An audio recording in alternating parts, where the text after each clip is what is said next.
નમસ્કાર વિદ્યાર્થી મિત્રો, ધોરણ 8 વિષય ગણિત સ્વાધ્યાય 10.3ની અંદર આજે આપણે યુલરના સૂત્રોનો ઉપયોગ કરી અને આકૃતિ ઉપરથી તેમને આકાર દર્શાવવાના છે, તપાસવાના છે. ત્યારબાદ આપણે એના સૂત્રોના આધારે અજ્ઞાત સંખ્યાઓ મેળવવાની છે અને પ્રશ્નોના જવાબ કરવાના છે.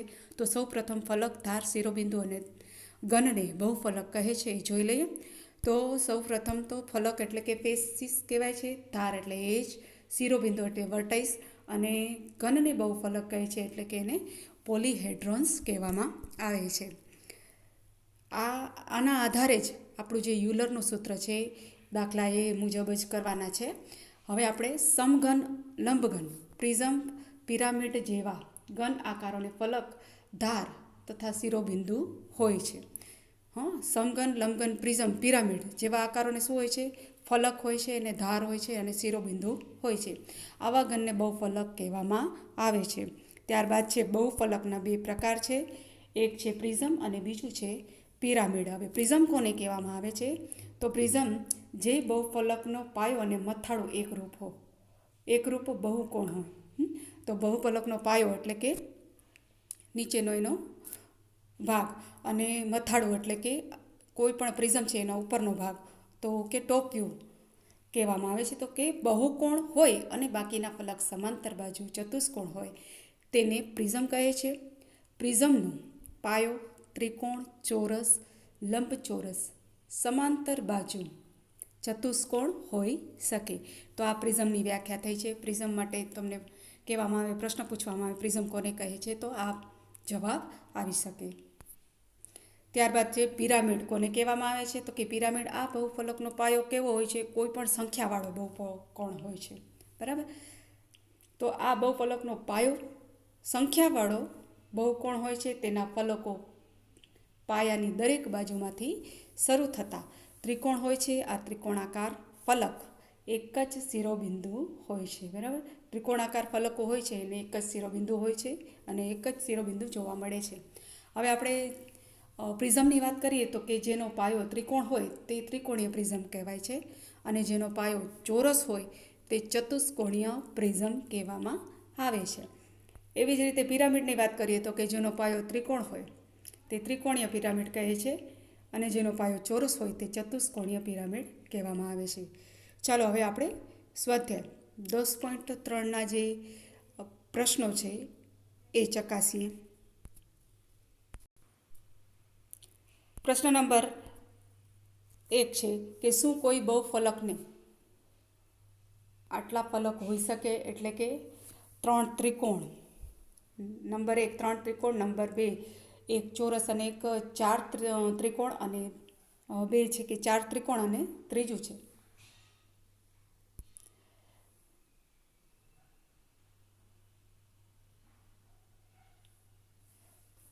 3 ત્રિકોણ છે, પહેલું છે, બીજું છે 4 ત્રિકોણ અને ત્રીજું છે એક ચોરસ અને 4 ત્રિકોણ. હવે આની અંદર આપણે એના જવાબ આપવાના છે કે શું કોઈ બહુફલકને આટલા ફલક હોઈ શકે. આપણે બહુફલકોને કહેવામાં આવે છે એની ચર્ચા કરી હતી. એના આધારે બહુફલકને 3 ત્રિકોણ ફલક હોય તે શક્ય નથી. એટલે આપણા જે પહેલો જ પ્રશ્ન છે એના પેટા પ્રકાર છે પેલો 3 ત્રિકોણ. તો એ 3 ત્રિકોણને બહુફલક અને 3 ત્રિકોણ ફલક હોય તે શક્ય નથી. બીજું છે 4 ત્રિકોણ. તો 4 ત્રિકોણને કે બહુફલકને 4 ત્રિકોણ ફલક હોઈ શકે, એટલે કે ત્રિકોણીય પિરામિડ હોઈ શકે. ત્યારબાદ ત્રીજું છે કે એક ચોરસ અને 4 ત્રિકોણ. તો બહુફલકને એક ચોરસ અને 4 ત્રિકોણ ફલક હોઈ શકે તો એને ચોરસ પાયાવાળો પિરામિડ કહેવામાં આવે છે.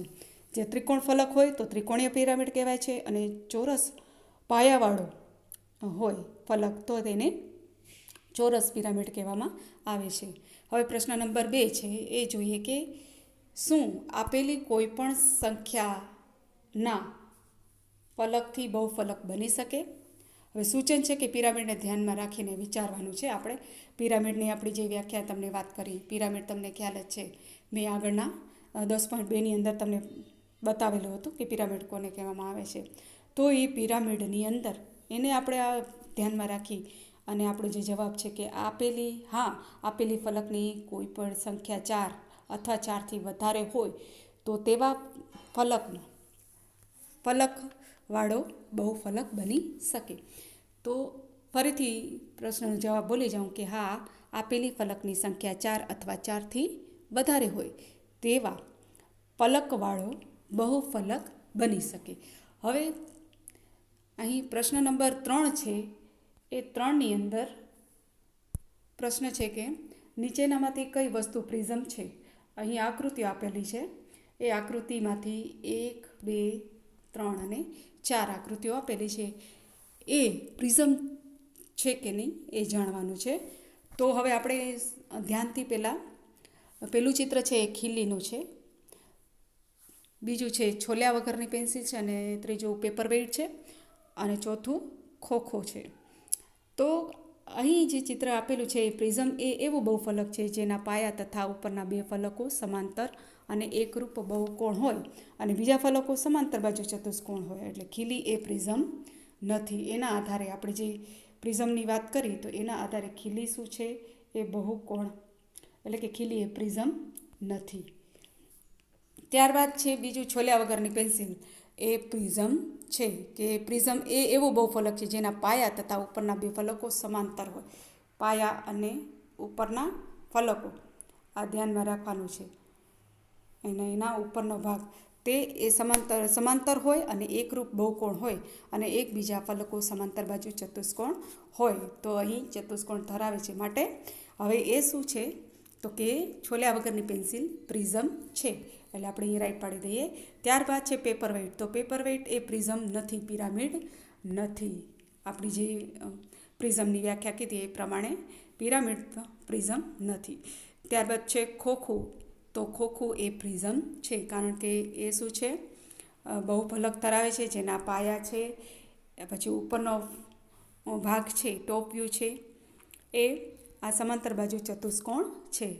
એટલે જે આપણો ખોખો છે એ ખોખું છે એ શું છે પ્રિઝમ છે.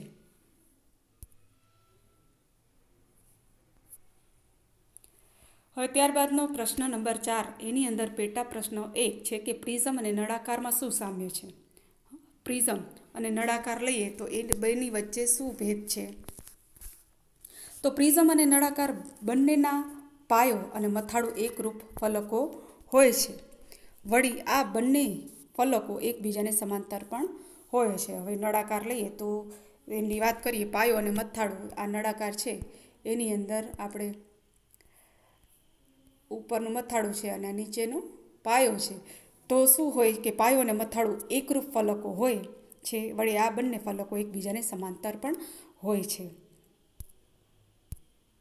ત્યારબાદ પ્રશ્ન નંબર 4 બીજો પ્રશ્ન છે કે પિરામિડ અને શંકુમાં શું સામ્ય છે. એટલે પિરામિડ અને શંકુ આકારનો જે આપણે આઈસ્ક્રીમનો કોન છે એ શંકુ આકાર છે. અને જો પ્રિઝમના આપણે જવાબમાં લખી શકાય કે પ્રિઝમના પાયાની બાજુઓની સંખ્યા જેમ જેમ વધારતા જઈએ તેમ તેમ તેનો આકાર નળાકાર બનતો જાય છે. એટલે પ્રિઝમના પાયાના જે બાજુઓની જે છે સંખ્યા એના વધારો કરવાથી આપણે જે એનો પ્રિઝમનો આકાર કેવો બનતો જાય છે, નળાકાર જેવો બનતો જાય છે.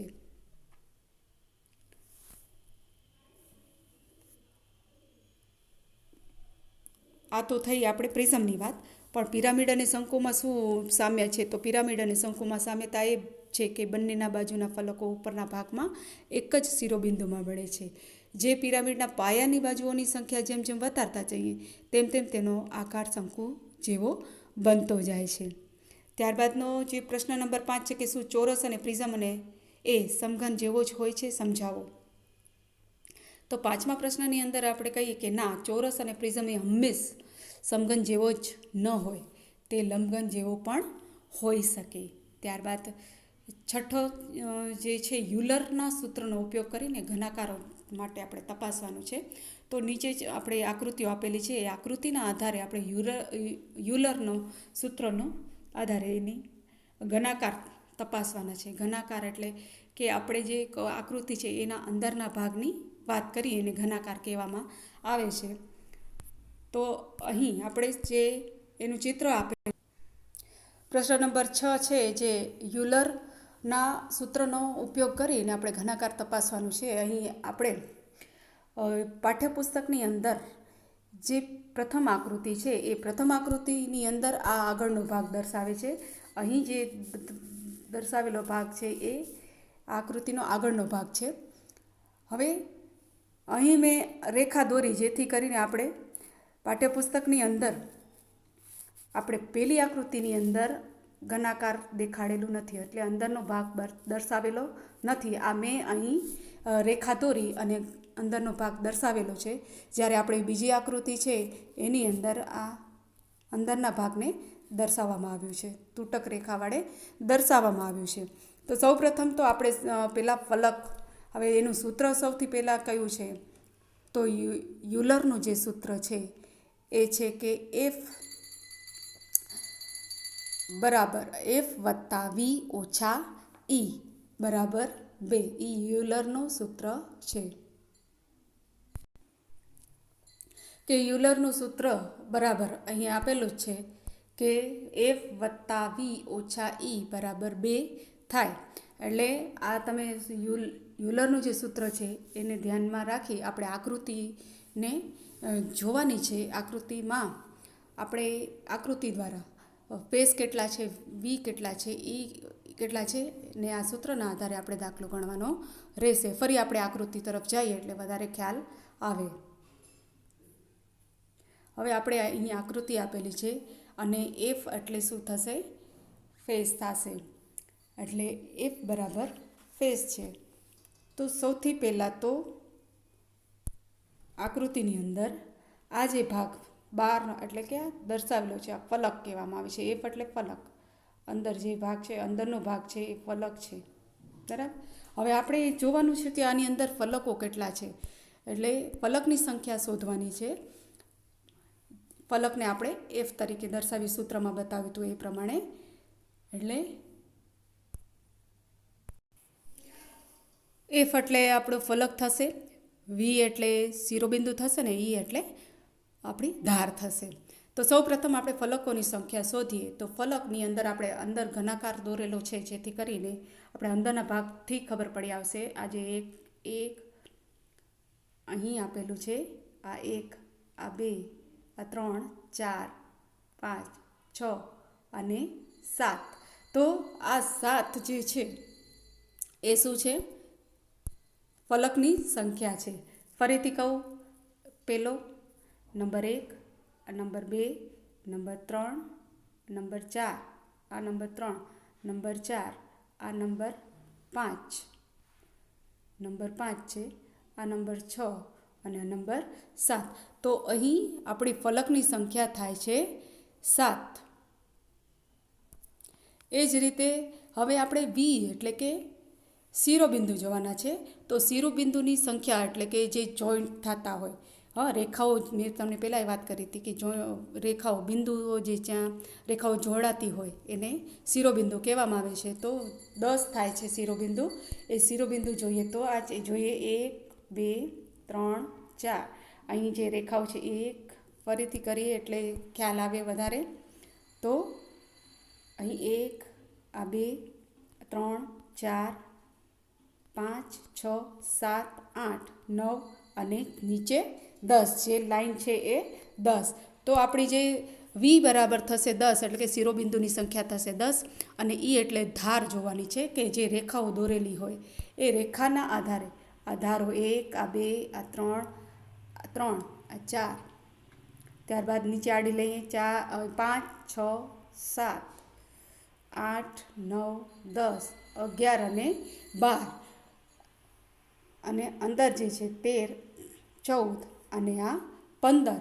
તો અહીં જે ધારની જે સંખ્યા મળે છે આપણને એ બરાબર મળે છે 15. હવે આપણે સંખ્યા મળી ગઈ છે એફ બરાબર 7, ફલક એટલે કે ફલક એફ બરાબર 7 મળે છે, વી શિરોબિંદુ 10 મળે છે, ઈ ધાર 15 મળે છે. હવે આપણે યુલરના સૂત્ર દ્વારા એ દાખલો જોઈએ. હવે દાખલા નંબર જે 6 છે, આપણે આકૃતિ પેલી જોઈએ અને આકૃતિ આધારે આપણે એફ બરાબર 7 મળ્યું, વી બરાબર 10 મળ્યું અને ઈ બરાબર 15 મળ્યું. એટલે યુલરના સૂત્રના આધારે હવે આપણે આ મળેલી જે સંખ્યાઓ છે એના આધારે સૂત્રના આધારે દાખલો ગણીએ એટલે એફ વત્તા વી ઓછા ઈ બરાબર 2 થશે. માટે હવે એફ વત્તા વી કરીએ એટલે એફ બરાબર છે 7, વી બરાબર છે 10 અને ઈ બરાબર 15. એટલે સૌ પ્રથમ પહેલાં આપણે શું કરશું, એફ વત્તા વી કરીએ, પહેલું જે આપણું પદ છે એ માંડીએ એટલે 7 વત્તા 10 કરીએ એટલે 17 મળે છે. ત્યારબાદ હવે 17 મળ્યું તો ત્યારબાદ શું કરવાનું છે, ઓછા ઈ કરવાનું છે. એટલે ઈની સંખ્યા કેટલી છે, 15 છે. માટે આપણે મળેલી જે સંખ્યા છે એફ વત્તા વી મળેલી સંખ્યા 17 છે, એમાંથી આપણે 15 બાદ કરવાના છે. એટલે એફ વત્તા સૂત્રના આધારે એફ વત્તા વી ઓછા ઈ બરાબર 17 ઓછા 15 બાદ કરીએ તો 17માંથી 15 બાદ કરીએ છીએ તો 2 મળે છે. માટે યુલરનું જે સૂત્ર છે એના આધારે અહીં આપણે સૂત્રનો ઉપયોગ કરીને જે સંખ્યા મળેલી હતી એની અંદર 17 ઓછા 15 કરવાથી આપણે મળે છે 2. માટે જે આપણું સૂત્ર છે કે એફ વત્તા વી ઓછા ઈ બરાબર 2, સૂત્રના આધારે આપણે કરેલ આકૃતિનું નિરીક્ષણ કર્યું તો એ મળે છે કે નહીં, તો હા, આપણે એફ વત્તા વી ઓછા ઈ કરતાં 2 મળે છે. માટે આ જે યુલરનું સૂત્ર છે એ સાચું છે. ત્યારબાદ આપણે બીજી આકૃતિનું નિરીક્ષણ કરીએ તો તમને પહેલાં ફરી પાછા બીજી આકૃતિનું નિરીક્ષણ કરવાનું છે. એની અંદર પણ આ જ સૂત્ર લાગુ પડશે. તો બીજી આકૃતિની અંદર આપણે એફ બરાબર 9 છે. તો આપણે જોઈએ, સપાટ ભાગ જોવાનું છે. આ એક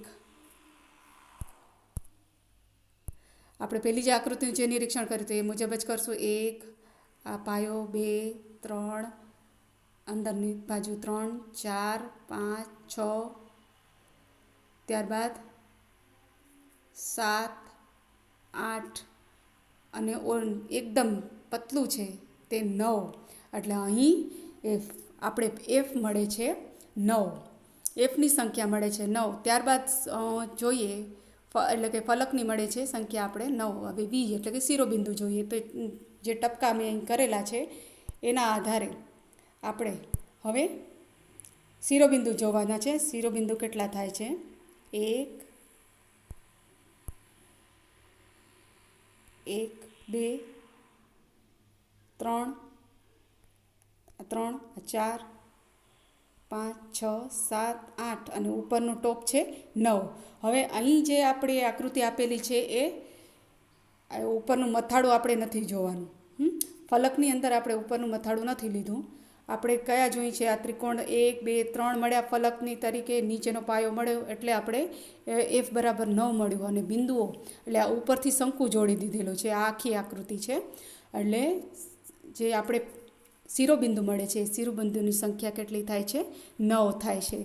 ત્યારબાદ આપણે ધાર જોઈ લઈએ, ઈ બરાબર ધાર. તો ધારની સંખ્યા કેટલી થાય છે, તો ધારની જે સંખ્યા છે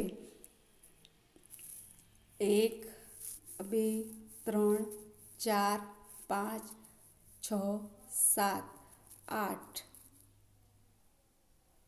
9 9 10 11, અંદરની બાજુ 12 13 14 15 અને અંદરની બાજુ 16. એટલે ધારની જે સંખ્યા મળે છે આપણે 16 મળે છે. હવે એ મુજબ આ બીજી આકૃતિ આપણે તપાસી, બીજી ઘનાકાર આકૃતિ તપાસી, એની અંદર એફ બરાબર 9 મળે છે, વી બરાબર 9 મળે છે અને ઈ બરાબર પણ 16 મળે છે. તો એફ બરાબર આપણું થાય છે 9, વી બરાબર પણ 9 અને ઈ બરાબર કેટલા મળે છે, 16 મળે છે. તો બીજી આકૃતિ મુજબ હવે આપણે યુલરનો સૂત્રનો ઉપયોગ કરી અને આગળ વધીએ. બરાબર. હવે એફ બરાબર 9, વી બરાબર 9 અને ઈ બરાબર 16. હવે યુલરના સૂત્ર પ્રમાણે એફ વત્તા વી ઓછા ઈ કરીએ છીએ એટલે મળે છે, આ સૂત્ર સાચું ઠરે છે કે નહીં. તો એફ સૌપ્રથમ આપણે એફ વત્તા વી કરીએ એટલે 9 વત્તા 9, કારણ કે એફની સંખ્યા 9 છે, વીની સંખ્યા 9 છે, એનો સરવાળો કરતાં 18 મળે છે. ત્યારબાદ મળેલી જે સંખ્યા છે એટલે કે આપણે એફ વત્તા વી ઓછા ઈ કરવાનું છે એટલે 18 ઓછા 16 કરવાથી 18માંથી 16 બાદ કરીએ એટલે 2 મળે છે. માટે હવે આ યુલરનું સૂત્ર શું છે, સાચું ઠરે છે. એફ વત્તા વી ઓછા ઈ કર્યું તો આપણે મળ્યું જે જવાબ મળ્યો છે એ 2 છે. તો યુલરના સૂત્ર પ્રમાણે આપણે જે મળેલી સંખ્યા હોય એને અંતમાં આપણે 2 મળે તો આપણું આ જે સૂત્ર છે એ સાચું ઠરે છે.